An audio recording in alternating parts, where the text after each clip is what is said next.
এখানে আছে পিতা ও পুত্রের বর্তমান বয়সের সমষ্টি 50 বছর, 10 বছর পর তাদের বয়সের সমষ্টি কত হবে। তাহলে 10 বছর পর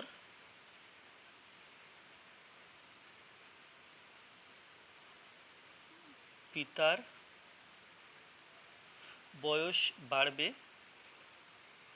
10 বছর ও পুত্রের বয়স বাড়বে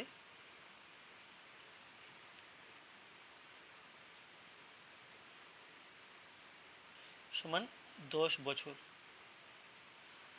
মোট বাড়বে সমান 10 প্লাস 10 বছর, এটা হলো 20 বছর।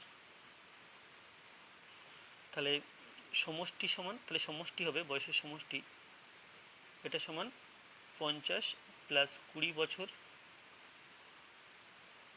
সেটা সমান 70 বছর।